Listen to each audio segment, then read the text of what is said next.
Bonjour à vous, je suis avec Julie de Julie Déco. Alors Julie Déco, on est dans ton entreprise, dans ta boutique. Tu Ouais, as une très belle boutique avec une belle merci. devanture.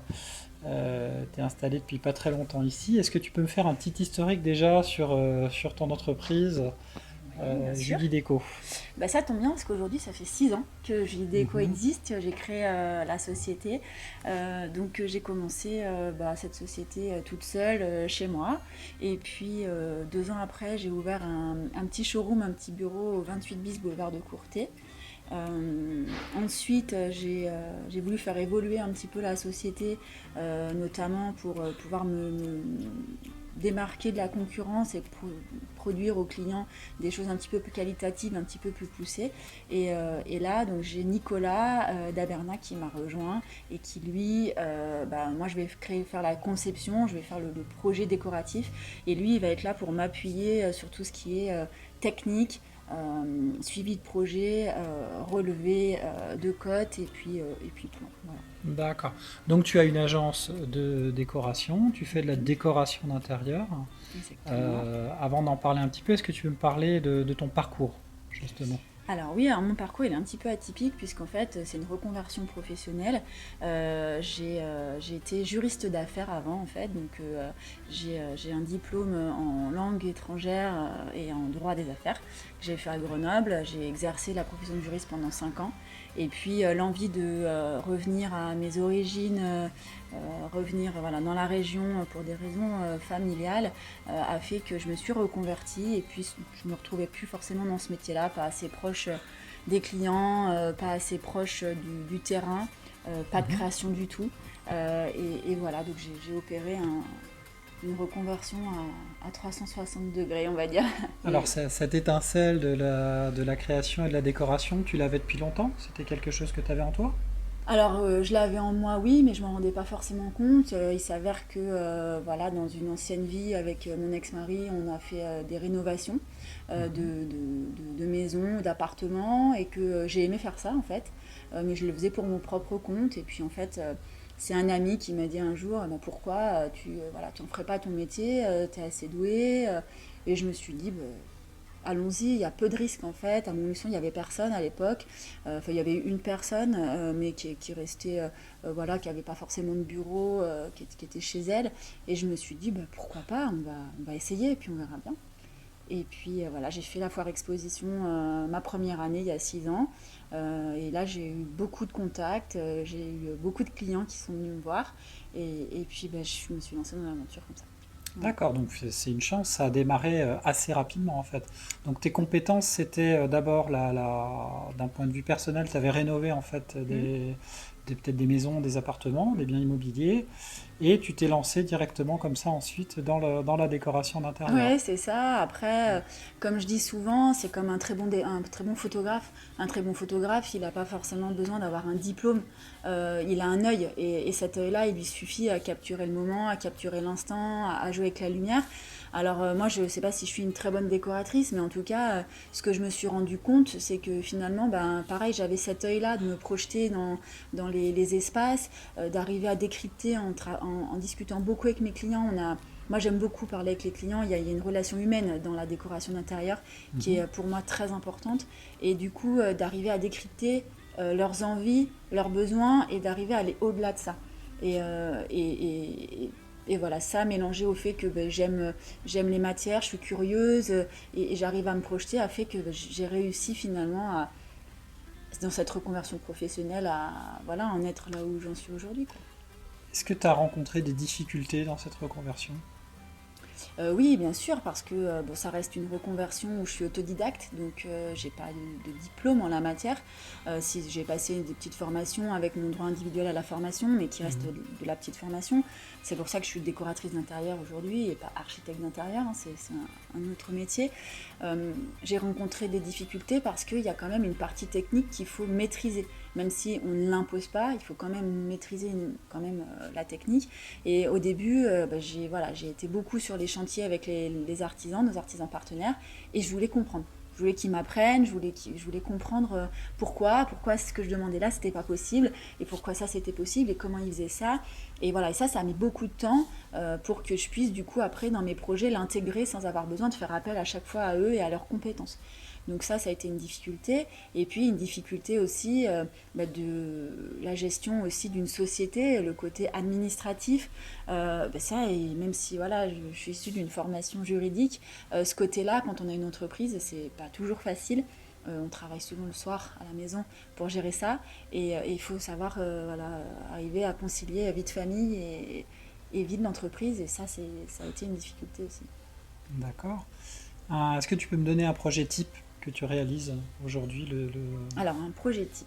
On va dire qu'il va y avoir deux types de projets. Soit on va avoir le projet d'une rénovation complète, d'une maison, on va dire complète, ou d'un niveau de maison.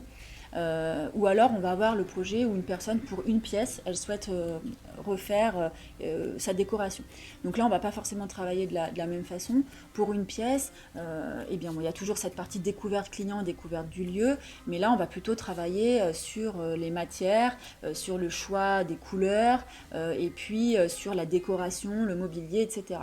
Sur les rénovations complètes, là, on va plutôt travailler sur l'agencement. Donc c'est là où c'est complètement différent, et on a les deux côtés, hein, on peut travailler sur les deux côtés. C'est-à-dire vous voulez changer voilà, la couleur de votre mur, vous voulez changer votre sol, vous voulez changer votre canapé, on est là, on va travailler sur de la planche d'ambiance, sur du plan 2D en agencement, ça va être suffisant. Par contre, vous voulez réagencer complètement une maison que vous venez d'acheter parce que vous voulez déplacer la cuisine à la place de la salle de bain et inversement. Là, il va falloir faire un gros travail sur l'agencement et sur la faisabilité technique en amont.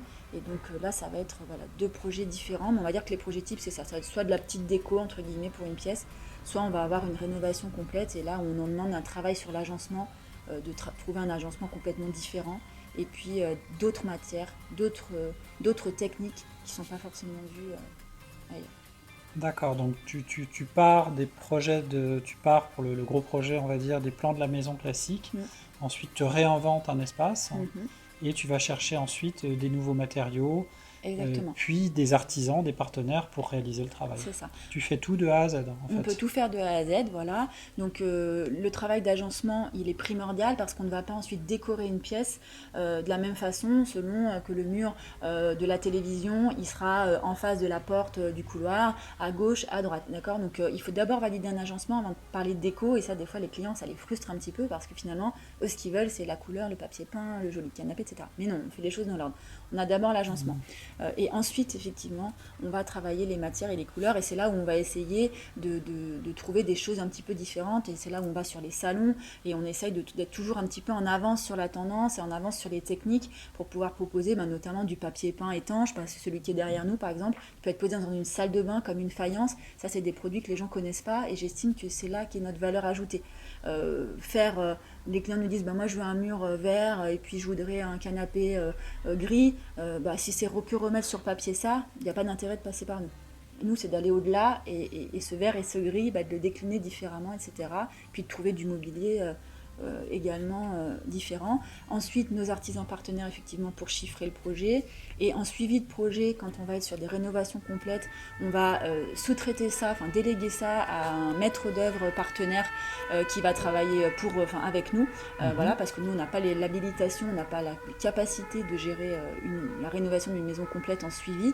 Par contre, si c'est pour une petite pièce, on va faire un suivi décoratif de chantier, c'est-à-dire vérifier que on a posé le parquet dans le bon sens, on a mis la bonne peinture sur le bon mur, on va mettre les luminaires aux bons endroits et à la bonne hauteur. Mais voilà, on reste dans ce qu'on sait faire, et quand on ne sait pas faire, on délègue à des personnes qui veulent bien travailler avec nous. D'accord, alors tout à l'heure je te posais la question, on se demandait s'il fallait qu'on montre 2-3 choses que vous réalisiez, et puis tu m'as dit j'ai pas très envie parce qu'on m'en a déjà suffisamment piqué. Oui, c'est ça. Et donc c'est une bonne nouvelle, hein. Si on pique des choses, ça veut dire que voilà, tu fais du travail de qualité, et puis surtout du travail créatif. Sans dévoiler tes secrets, est-ce que tu peux essayer de nous expliquer pourquoi est-ce que les gens viennent te voir et quelle est ta spécificité? Pourquoi est-ce qu'on vient voir Julie Déco? Alors c'est difficile cette question parce que c'est se donner une valeur à soi-même. Disons que je vais reprendre ce que nous disent nos clients. La plupart de nos clients, ils viennent nous voir parce qu'ils ont vu des réalisations déjà à nous, notamment dans des restaurants qu'il y a sur Montluçon et le bassin montluçonné, et qui trouvent qu'on a une patte chez Julie Déco. Même si on ne sait pas, on sait finalement que c'est nous qui avons réalisé le projet.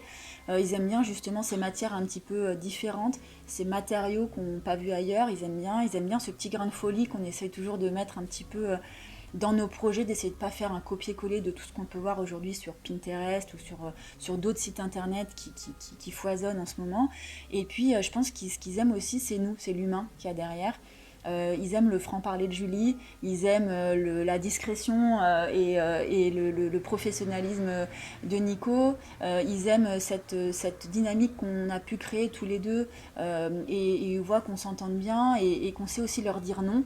Et je crois qu'en fait, c'est cette confiance-là qui fait que les gens ils viennent peut-être, ils vont venir pousser notre porte parce qu'ils ont entendu ces choses-là et que finalement, ça les... Bah, ils se sentent eux aussi avoir le droit d'aller vers une décoratrice parce que finalement, bah, nous, on accepte tout le monde et on travaille pour tout le monde. En fait, il y a pas de panier moyen, il n'y a pas de... Voilà, on est cool. On essaye en tout cas. D'accord. Dernière question qui me vient à l'esprit, tu sais que moi je dirige une école de design et qu'entre autres dans nos formations, on a une formation justement pour devenir décorateur et architecte d'intérieur. Ouais. Donc bien sûr, je suis sensible, très sensible à tout ça. Qu'est-ce que tu pourrais dire à quelqu'un, que ce soit un jeune étudiant ou quelqu'un comme toi qui est en reconversion professionnelle, parce que ça fait partie, on a beaucoup d'élèves qui sont en reconversion professionnelle. Qu'est-ce que tu pourrais leur dire alors qu'ils sont au début du parcours par rapport à ton expérience? Qu'est-ce que je pourrais leur dire en début de parcours? Bah, qu'il faut faire ça par passion et par envie. Faut pas faire ça parce que c'est un effet de mode. Faut pas faire ça parce qu'on pense que finalement c'est à la portée de tout le monde. C'est un vrai métier aujourd'hui. Voilà, moi ce que je faisais il y a 6 ans, quand je vois ce que je fais aujourd'hui, il y a une évolution qui est énorme. Et puis il faut faire ça parce qu'on a envie de vendre du rêve à nos clients. Et voilà, enfin, je trouve qu'il y a un côté humain dans ce métier-là qu'il ne faut pas négliger. Et puis, il y a le côté créatif. Mais voilà, ce que je leur dirais, c'est n'oubliez pas ce côté humain. Et si vous arrivez à percer ça, vous y arriverez, je pense. Communication, créativité Ouais, et puis côté humain. ouais, exactement. Super. Merci beaucoup, Julie. Merci à toi pour cette Merci à interview. vous. Au revoir. Soyez créatifs. Ciao.